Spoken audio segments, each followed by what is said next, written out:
আমন্ত্রণ এসএটিভির প্রবাস সংবাদে। আপনাদের সঙ্গে আছি আমি শ্যামলী ইসলাম। শুরুতেই শিরোনাম।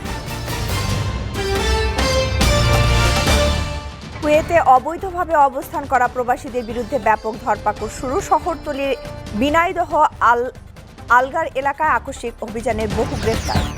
মালদ্বীপের থিনাধু দ্বীপে বিক্ষোভকারী বাংলাদেশিদের আটক করে নির্বাসন। হোমল্যান্ড সিকিউরিটি ও প্রযুক্তি মন্ত্রণালয়ের পদক্ষেপে মানবাধিকার সংস্থার উদ্বেগ। ভার্জিনিয়ায় ব্যান্ড তারকা শাফিন আহমেদের প্রথম জানাজা অনুষ্ঠিত। সোমবার মরদেহ দেশে আনতে যুক্তরাষ্ট্রে গেছেন স্ত্রী রুবাবা দৌলা।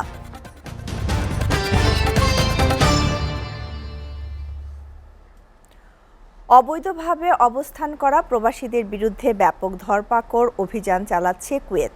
দেশটির আইনশৃঙ্খলা বাহিনী দুটি নতুন এলাকায় অভিযান চালিয়েছে। গত শনিবার দেশটির সংবাদ মাধ্যমে বলা হয়, রাজধানী কুয়েত সিটির শহরতলি বিনাইদ আলগার এলাকাটি অবরুদ্ধ করে আকস্মিক অভিযান চালানো হয়। ওই সময় অনেককে গ্রেফতার করা হয়।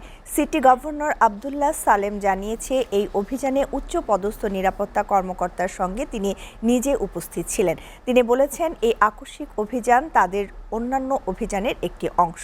একই কায়দায় অভিযান চালানো হয়েছে কুয়েত সিটির দক্ষিণাঞ্চল আল ফাওয়ারনিয়াতেও। সেখানে অনেককে গ্রেফতার করা হয়েছে বলে জানিয়েছে দেশটির স্বরাষ্ট্র মন্ত্রণালয়।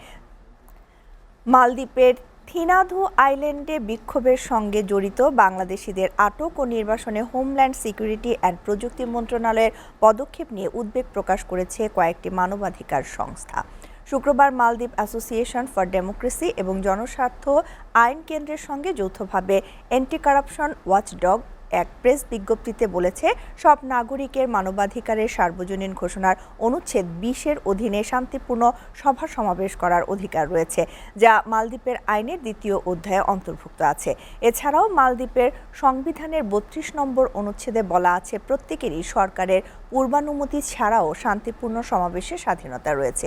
বিজ্ঞপ্তিতে আরও বলা হয়, ভিসার উপর এমন শর্ত আরোপ মালদ্বীপের সংবিধানের অধীনে নিশ্চিত করা মৌলিক অধিকারগুলোকে বঞ্চিত করে এবং তা বেআইনি। এটি শ্রমিকদের দেয়া মৌলিক অধিকারের গুরুতর লঙ্ঘন। গত 25 জুলাই যুক্তরাষ্ট্রের ভার্জিনিয়ার একটি হাসপাতালে চিকিৎসাধীন অবস্থায় মারা যান ব্যান্ড তারকা শাফিন আহমেদ। সেখানে গত শুক্রবার অনুষ্ঠিত হয়েছে তার প্রথম জানাজা। এবার তার নিথর দেহ দেশে আনার প্রক্রিয়া চলছে। ইতোমধ্যে স্বামীর মরদেহ নিতে যুক্তরাষ্ট্র গিয়েছেন শাফিন আহমেদের স্ত্রী ডক্টর রুবাবা দৌলা। এই সঙ্গীত শিল্পীর পরিবারের পক্ষ থেকে জানানো হয়, সোমবার বিকেলে দেশে আসছে শাফিনের মরদেহ। শিল্পীর জানাজার নামাজ 30 জুলাই বাদ জোহর গুলশান আজাদ মসজিদে অনুষ্ঠিত হবে। এরপর বনানী কবরস্থানে শাফিন আহমেদের বাবা সঙ্গীত গুরু কমল দাস গুপ্তের কবরে সমাহিত করা হবে তাকে। বাবার পাশাপাশি সেখানে আগে থেকে শায়িত আছেন তার মা কিংবদন্তি নজরুল সঙ্গীতের শিল্পী ফিরোজা বেগম। মালদ্বীপে এক নাগরিককে হত্যার দায়ে এক বাংলাদেশি নাগরিকের মৃত্যুদণ্ডের আদেশ বহাল রেখেছে দেশটির হাইকোর্ট। গত বৃহস্পতিবার মালদ্বীপের হাইকোর্টে মৃত্যুদণ্ড বহাল রাখার এই রায় দেন। স্থানীয় সংবাদ মাধ্যম জানায়, 2021 সালের 14 অক্টোবর বিকেলে ধান গেটিতে একটি পরিত্যক্ত বাড়ির কূপ থেকে স্থানীয় ব্যবসায়ী মাহমুদ আবু বকরের মরদেহ উদ্ধার করে পুলিশ। ছুরি ও লোহার বার দিয়ে বুকে ও ঘাড়ে কুপিয়ে মাহমুদকে হত্যা করা হয়। পরে তার মরদেহ বস্তায় ভরে কূপে ফেলে দেওয়া হয়। এই ঘটনায় পুলিশের হাতে গ্রেফতার বাংলাদেশি নাগরিক সেলিম মিয়া হত্যার দায় স্বীকার করে আদালতে জবানবন্দি দেন।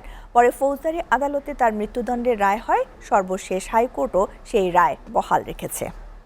এসএটিভির প্রবাস সংবাদ শেষ করার আগে শিরোনামগুলো জানাবো আরও একবার। কুয়েতে অবৈধভাবে অবস্থান করা প্রবাসীদের বিরুদ্ধে ব্যাপক ধরপাকড় শুরু। শহরতলির বিনাইদ আলগার এলাকায় আকস্মিক অভিযানে বহু গ্রেফতার। মালদ্বীপের থিনাধু দ্বীপে বিক্ষোভকারী বাংলাদেশিদের আটক করে নির্বাসন। হোমল্যান্ড সিকিউরিটি ও প্রযুক্তি মন্ত্রণালয়ের পদক্ষেপে মানবাধিকার সংস্থার উদ্বেগ। ভার্জিনিয়ায় ব্যান্ড তারকা শাফিন আহমেদের প্রথম জানাজা অনুষ্ঠিত। সোমবার মরদেহ দেশে আনতে যুক্তরাষ্ট্রে গেছেন স্ত্রী রুবাবা দৌলা।